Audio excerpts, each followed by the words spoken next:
Welcome back ulit sa ating channel, ang Boss Ray Mapagmahal. So, dito po ulit tayo sa Barangay Hukay. Saan, sentro ito ng gawaan ng bangka dito sa Kalatagan. So, pupunta tayo, nasa kabila sila. Pero kasama natin ngayon si Kuya Jun, si Kuya Barok.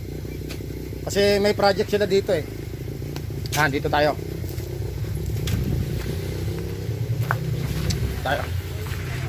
Yan. Oh, may tulog. Kaya. Kuya Mulo, good morning. Yan, may nagpapakuha kasi ng sa una natin vlog, may nagpapakuha kasi ng number mo. Gusto daw niya yung workmanship mo. Ayan, saktong-sakto may ginagawa ka na naman dito na bangka. Kuya Mulo, ano to? Ilan ang capacity ditong bangka na to? Tao? Oh. Siyempre tao. Pwede rin isda. 10. Ang 10. Kasyang 10 dito. 10. Ayan.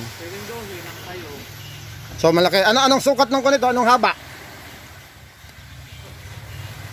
Size 60. Yan. Haba niya. Size 60 ang baul. Yan. Size 60. Ano yun? Size 60. Anong kanon? Pasko. 6 meter by and 80 inches. Okay, sakto. So okay na to. Nalagyan mo na siya ng kanon, ng epoxy. Oxygen ay 60. Oh, 60. Babalik ng kulay. Lalagyan pa ulit.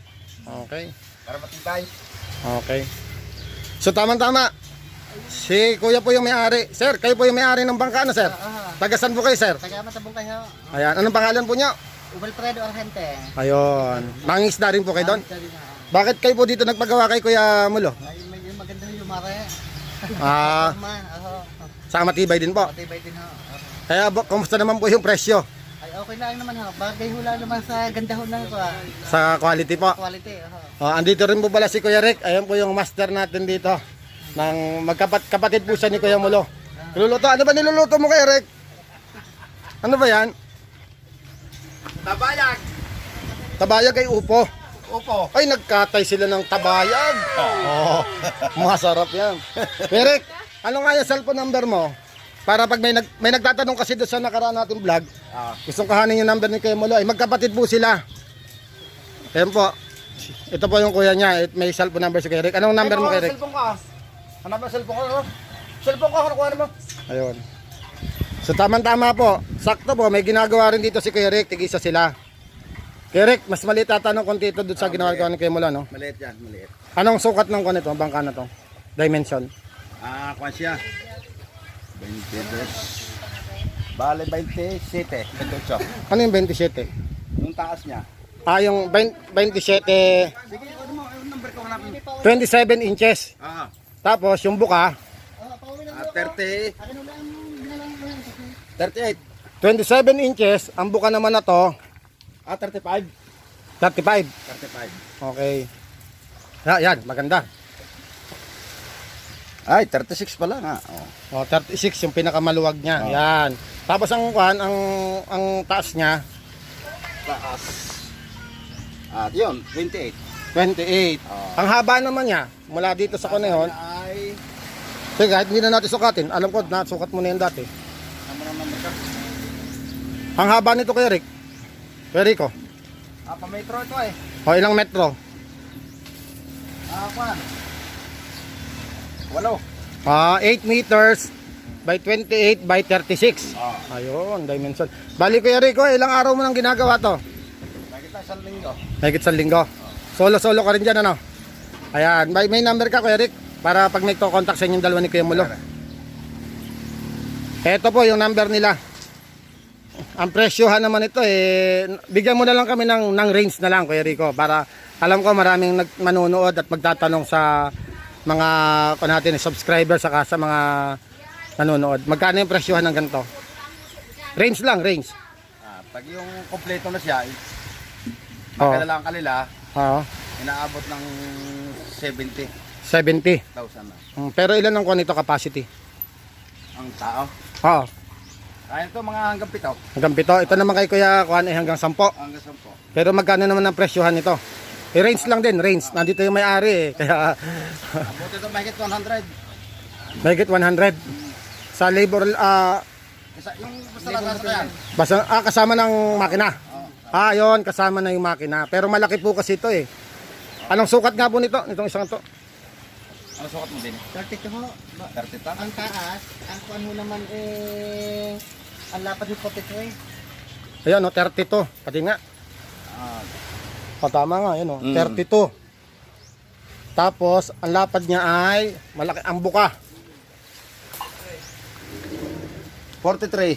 43 nga po. Ang haba naman ito, 18 18 and a half meters. Ayun. Si Kuya po ay taga Mountain Dew Matabungkay. Kung alam niyo po yung Matabungkay, yun po yung mga sikat na resorts dito sa atin sa Matabungkay, Lian po ito, no? Lian, Batangas. Ayan. So hindi pa po ito tapos ko na lagyan ng epoxy ano po, ang kabila. So yun po, pag may gusto po sa inyo magpagawa ng bangka, kontakin nyo lang po si Kuya Rico o kaya naman po si Kuya Mulo. Magkapatid po sila. Ayan.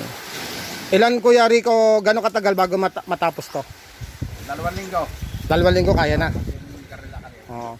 Yun po, may option po kayo. Pwede po kayo na magpagawa ng buong bangka, nasasakyan nyo na lang o gusto nyo naman, meron kayo na makina na bibilhin, kayo na yung magsiset up o ipapaset up nyo sa kanila. Ayan. Ang ilalagay po natin dito na makina, anong sukat po? Matabakan.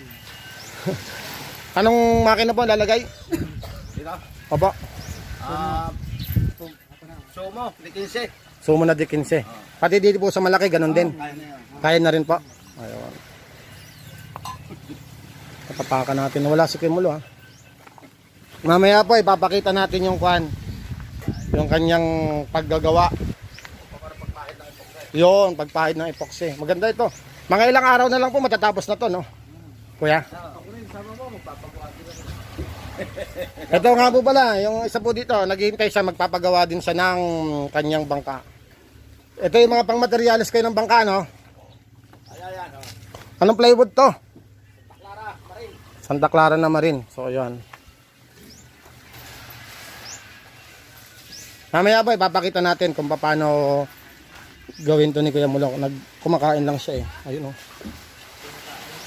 Ha? Kumakain. Ilang konyo na po ito pinapagawa, sir? Kailan na po katagal? Baka sa mga may 2 linggo na ho. Mahigit. 2 linggo na po. Ayun.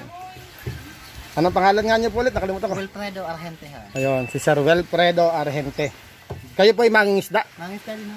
Saan niyo po gagamitin itong bangka pinapagawa niyo? Din ho. Sa pangingisda din ho. Mga gagamitin ho namin kargahan ho ng pang-flying fish. Pang flying fish. Pag ganito po kalaking bangka, ilang mangingisda pong sasakay dito? Mga 3 ho. 3. Ang tawag po doon ay pantihan ba? Hindi. Pantihan na. Pantihan po. Kasya pa ito pala ito sa pantihan. Ano yung ginagamit ni na badlak ni na uok? Ay, pantaligi yun, malaki yun. Mas malaki po. Pero ito po, pang pantihan lang na flying fish. Flying fish. Ito pong bangkang ito ay di baol. Ano po? Bakal na. Baol, kaya matibay. Normally po, mga gano'ng katagal to, kan? Tumatagal, yung ganitong klaseng kan. Bangka. Matagal din po. Yan ho sa loob ho ng mga 7 taon bago pa repairin ho itong parka. Ay, yung parka. Ito ho lang mga repairin dyan ang papaltan. Plywood. Plywood lang po. Ako sa loob ho ng 7 taon. Okay. Lalo tayo medyo masipag na magpintura. Natagal din ho. Basta linis-linis din po, ano? Ayan.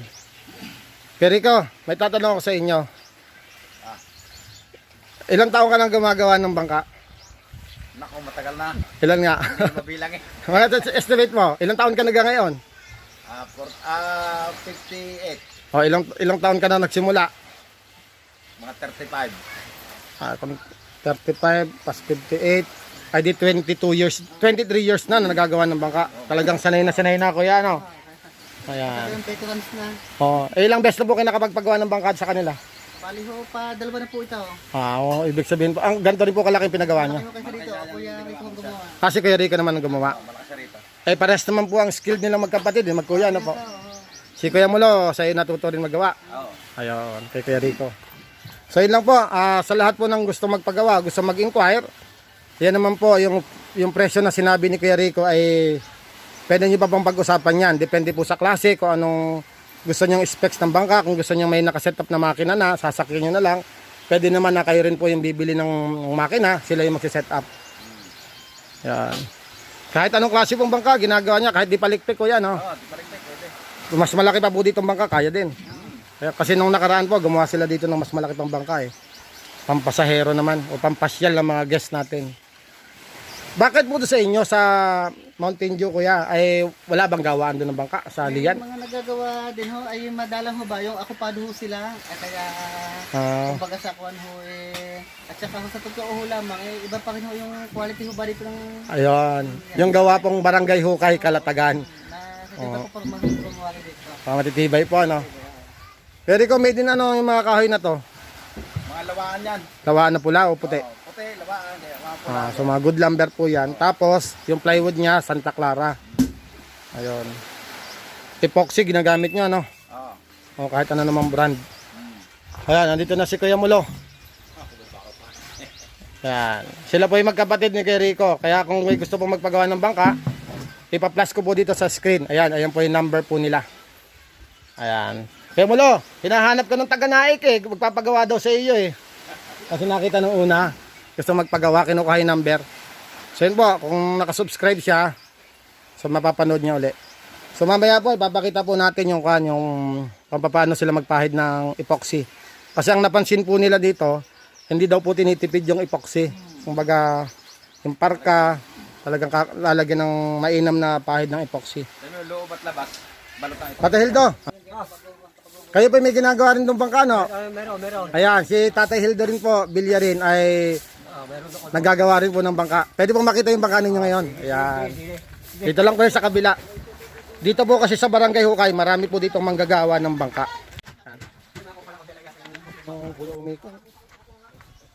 Ayan. Ito po.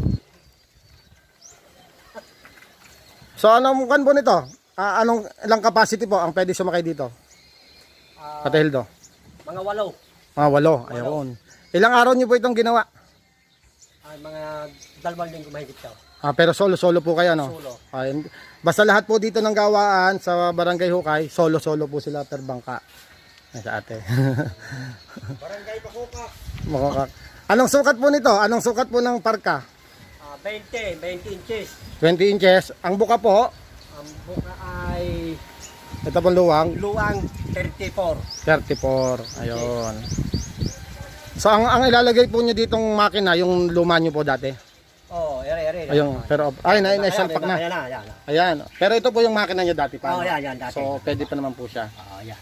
So, yun. Ang haba naman po nito, ilang kwan po? 24 feet. 24 feet po. Mm. Ayan. Tingnan natin kung gano'ng kahaba. Ayan. So, sa ngayon po, pwede po kayong tumanggap pag may magpapagawa po sa inyo. Sige po. Ay, anong cellphone number po nyo? Kung memorize po ninyo, ilagay po natin sa screen. Dahil ang aking bibigay ang aking TN. Ayun. Sige po, anong number po ninyo? Para makapag-contact po sila. So pag ganito po kalaking bangka, pag rush po, talagang rush, kung magpapatulong kayo, gano'n po ilang araw po ang kaya, ilang linggo? Buo. Basta ito buo, mga hanggang mga dalawa. 2 linggo po. Ayun. So ngayon, laking ito lang. gantong sukat. Number na lang po ni Tate Hildo.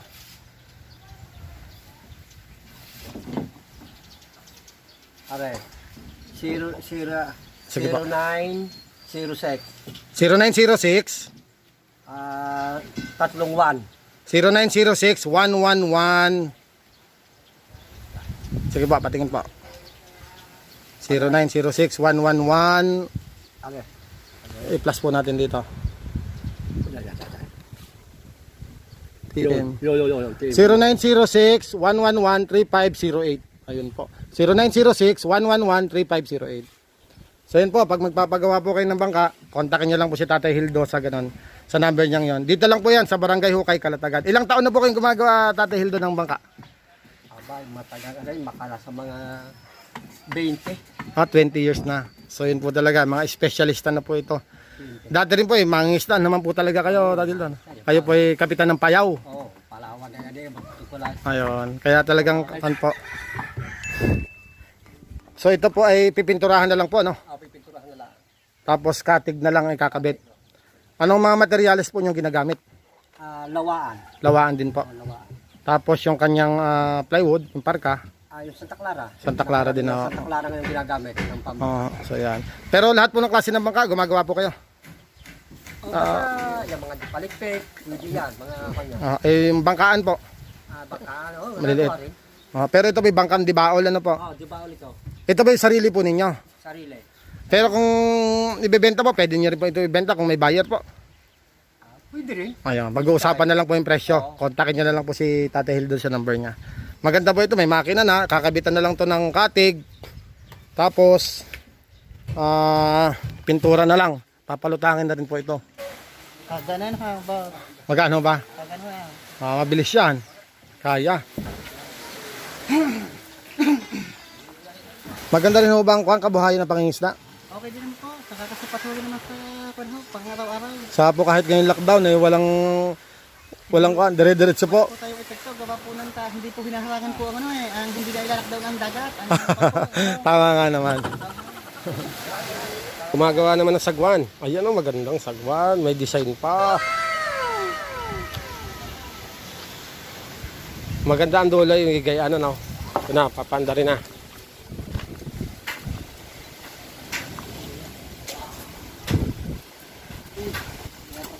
Saan nyo kaya binili? Sa Balayan?